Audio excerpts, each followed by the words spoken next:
Hello everyone, welcome back. Apologies for not being very active on the channel for over a year now. Fortunately, I had a serious problem with my dad. He had a horrible health condition that affects 1 in 100,000 people, and unfortunately he's just passed. It knocked the stuffing out of us really bad. So I'm trying to get back on with things now anyway. The 1st January I tried to go to Scotland, and the camera Z5 got a little bit snow on it and stopped working, so I've had to send that away. And then I plan to go to Iceland in February, and that is the week when my dad took ill. So literally last 2 days I had to call it off.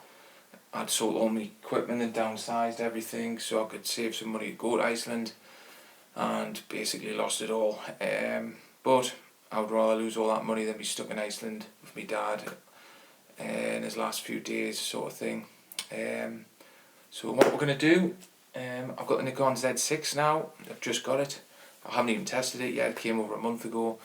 We'll go up to down the coast somewhere and try and get the sunset before it's too late, and see what we can do with new camera. Test it out, make sure it's working for starters, and we'll see what it's like compared to my other cameras. You don't need anything fancy for landscapes. The reason I bought this one was simply because I can use it for the videoing as well, which will come in handy. It's got extra frames per second and stuff. So I'll catch you out there anyway.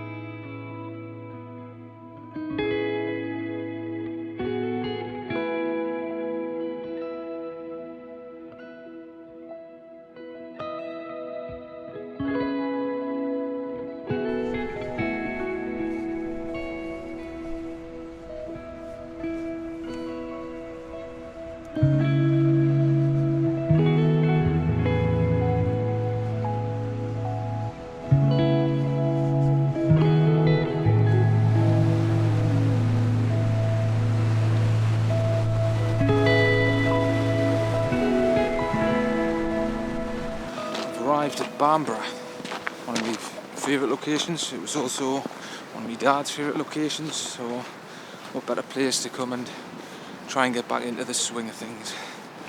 I've brought along the new Z6 Mark III Nikon. I got it about a month ago. I haven't even used it yet, to be fair, so what's going to happen here is it might not even switch on. Well, it should anyway, but I'm going to make sure that everything else is working on it, and see what's different about it than the other cameras I had. You don't really need anything fancy for landscape photography. This is more for doing me photos and video, so it's going to come in handy. It's got extra frames per second and stuff like that, which will come in handy for slow motion shots and that. Other than that, that's what we're working with. No clouds so far. Forecast some though, so hopefully, otherwise it can be very bleak. But I think we'll get a couple, because I did see them on the way over here. Even if I just get 1 or 2 over the top of the castle, I might get a nice shot. Not to worry otherwise, because what I'm going to try to do going forward now is just try to enjoy myself a bit more. I think I put a lot of pressure on myself last time, and well, you're not happy if you don't get a shot. I'm just going to try and enjoy actually coming out more, and rather than worrying about getting a photo at the end of the day. You don't always get one. That's the reality, unfortunately. But you've got to give it a go. You've got to come out and actually have a go in order to find something anyway. If you don't take part, you don't get nothing. Right, so I'm gonna hunt around and see what I can find.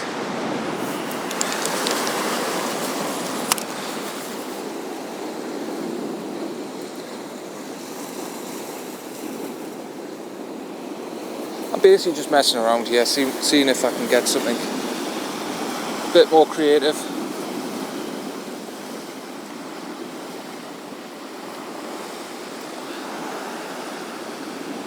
This might look alright in black and white. See what it looks like anyway. 2-second timer. Oh. Not too bad, not too bad. It might look alright with the polarizer on.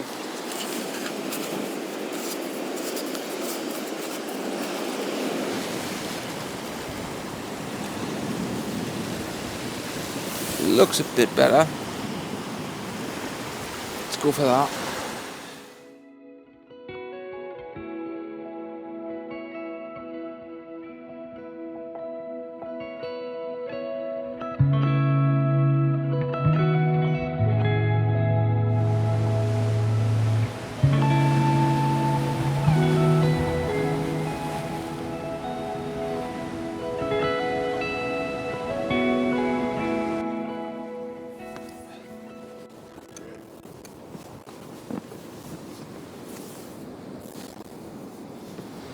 Yeah, I kind of get that to work. I seen a nice shot over there, so I'm going to go and stick with that one. I'm going to wait for the clouds to come over, and I'm just going to put all my eggs in one basket. Hopefully I can get one shot. I'll be happy if I get one good shot that I'm happy with. But end of the day, if I don't, you don't. At least I'm out here and having a bit of fun, you know. Right, let's go. Well, the clouds never arrived, so I came back the following day and had a lot more luck. Get some more. Basically shooting portrait mode, and what I've done is I've got a nice little like curving bit of rock here, and it's like zigzagging, flowing over towards the castle. There's a lovely cloud just above the castle. It's getting backlit off the sunset. I'm just waiting now for this tide, a bit of water just to come shooting up, and I want it to like swish around this curve here, ideally anyway. Hopefully this happens and before the sun goes down.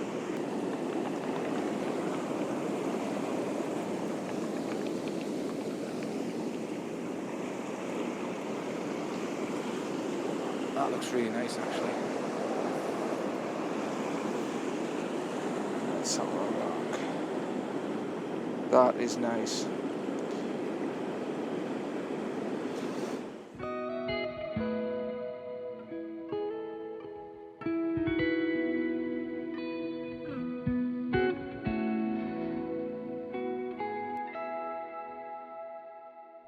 Right, I'm going to move a bit further down there and see if we can get a different composition. So far though, so good. Still got a lot of colour. If you have a look up there. This is me last. I'm just waiting for the tide to come up here. So it's a slight different shot. Only problem is, oh wait there, I've got it, here it comes. Is it gonna go? No, it's not. Try it. So I've got it on 2-second timer. I need to buy a remote for this. Will be the new camera.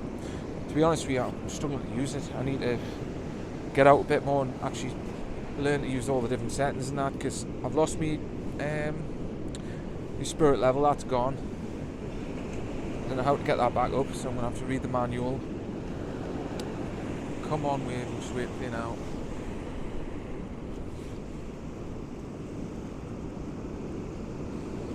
Right, I think that's burnt its life out there. I'm going to have to shift a bit further along. Alright, I think we'll call it a day there. I think I got one shot that I'm happy with. Well, it looked alright in the back of the camera. You never know until you get it and look at it on the computer. It's very deceiving. Anyways, we'll head back and we'll do some editing. Catch you there. Alright, let's open up Lightroom. And that is the raw file. As you can see, it's quite underexposed in the foreground area. Well, the whole image is really. It's off to the left. You want this over here slightly. So if we bring the exposure up, I don't like doing much with my images, so this will not be a really in-depth one. See how that's moved already? We'll go over to the brushes, linear gradient, and I'm going to pull that down to about there, rotate it, bring it back up to about there. Don't want to touch the castle, and all this here is going to get exposed. Burn that in more. I don't want to go crazy, but now look at the histogram. That's how it should look. Right, so what we'll do is slightly pull back the blacks just to give the foreground a bit of contrast and increase the whites. That looks good. Now I'm going to crop it because I don't like this open space up here. Far too much. Let's have a look. So come over to crop. I'm not going to bring it straight down. I'm going to change it. So if we bring it straight down, I still don't like that because there's still too much open space up here. So I'm going to change the original ratio. I'm going to come to 5:7 because it's going to give us the best. To about there. I think that looks alright. You could bring it up a bit more, keep it level around it. No. Too much of this over here. I want it more centralized, so bring it to about there. And there. That looks good. And that's sort of, they're still cutting into the frame a bit, which I don't like, but we're going to get around that now. I'm going to slightly darken the corners down. So what we'll do is we'll zoom out. We'll go to radial gradient, and we'll put a radial gradient just to about there, over this most of the central part of the image. And we're going to invert it. Then we're going to zoom back in, fit, and we're going to bring the exposure down just gently, and that darkens up, draws your eye more into the middle. So before, after, slight darkened. And now with that, now what I want to do is just brighten this bit up here. So we're going to go to brush. We're going to just paint that in gently. Obviously you'd do this neater than me, because I'm just doing this for show, yeah. And then what we're going to do is come down, give that a little touch exposure. We'll go down to saturation. We're not going to overly saturate it, but we're going to give it a bit of vibrance. Where are we? I'm on the wrong panel. There. Give it a little bit of, to about 13, and a touch of saturation, just to bring it to life slightly. And I think that's about it. I don't really need to do much more.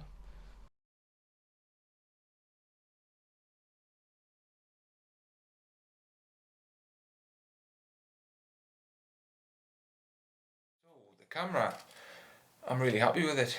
It's got a lot of things that my old camera didn't have. The rotating screen, for example, which will come in handy if I want to use it for low angle shots, or say for example you want to video yourself, which is going to come in handy obviously for this channel.